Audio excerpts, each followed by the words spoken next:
Apple unveiled some of the details about their most anticipated product of the year, the Apple Watch, which CEO Tim Cook is promoting as not just a smartwatch, but a medical diagnostic device. Through the Research Kit app, will feed your personal private medical information, with your permission, supposedly, of course, to a variety of medical research studies. The kit already being promoted as a disease detecting device, which they claim can supposedly help diagnose diseases already like Parkinson's. And as Tim Cook reveals, the sad truth is that most people don't go more than an arm's length away from their smartphone at any given time. And so he now wants people to wrap it around your wrist, leading many people to suspect that the future versions of this device will be an iPhone brain implant or a neural interface.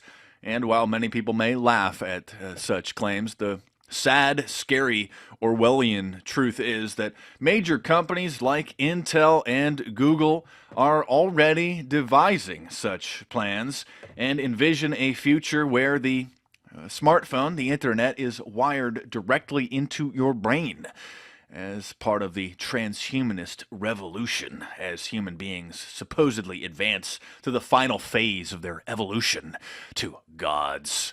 Actually, this document, published in 1996 by the Department of Defense through the Air Force, envisioned future technology in the year 2025 and said that soldiers and ordinary civilians would be implanted with a neural interface, not only for security reasons, but for their own entertainment. The document, which can be downloaded directly from airforce.mil, reveals that there are some public relations and ethical issues, but they conclude that the civilian populace will likely accept an implanted microscopic chip that allows military members to defend vital national interests. Further, the U.S. military continue to be a voluntary force. Yes, it also says that the human population, the civilians, will welcome it as an entertainment device so that they can go on virtual reality trips. And we see the precursor to this with the rise of virtual reality systems. Of course, medical devices, medical diagnostic devices, wearable tech like the Apple smartwatch will most likely become mandatory through Obamacare, through a variety of legislation promotions.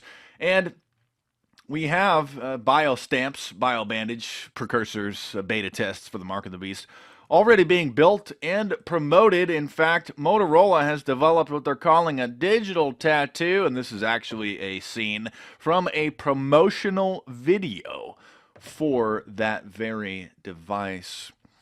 Of course, medical devices are very vulnerable to hackers.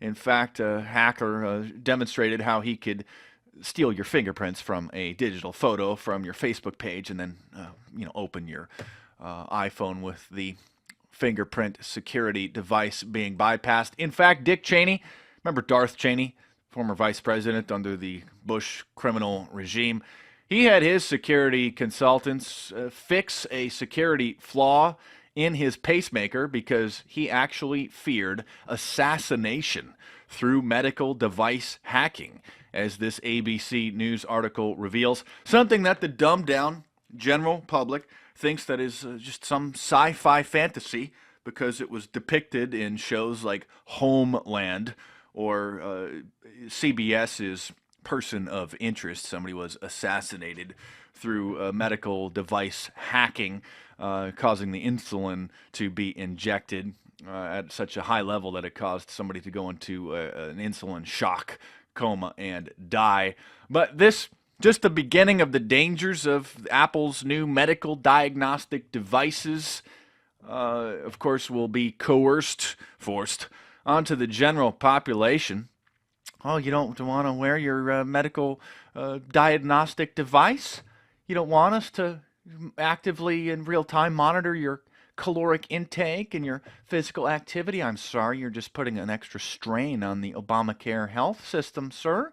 We're going to have to add an extra $1,000 monthly surcharge for a real-time medical diagnostic device non-compliance. All of this and more was detailed in my 2011 book, Big Brother, The Orwellian Nightmare Come True. And like I said, literally a decade ago, in my book, The Resistance Manifesto, I detailed not even just the theoretical implications of neural interfaces, but the actual plans, at that time, the little known patents, the little known information reported in trade journals about how the big tech companies were building and testing these things on the monkeys and then on disabled folks. And now, soon, it will be rolled out as the latest feature, probably from the Apple. It's the Apple iPhone brain implant. Hey, it's so convenient, folks. Just come on down to your Google Apple Hospital, get it wired into your brain, and you can just live forever. You don't even need to get up from the couch anymore. We'll just put a feeding tube into you as well, and we'll just pump in a virtual reality world into you. Like one of the big transhumanist tech promoters says, that we'll just soon implant memories of a vacation into your brain. I can't pronounce the guy's name. He's the gray-haired Japanese guy who is, all the science channels talking about, theoretical physics, et cetera, et cetera. So he is promoting that in the future, you won't even have to get up off your couch. You won't even have to go on vacation.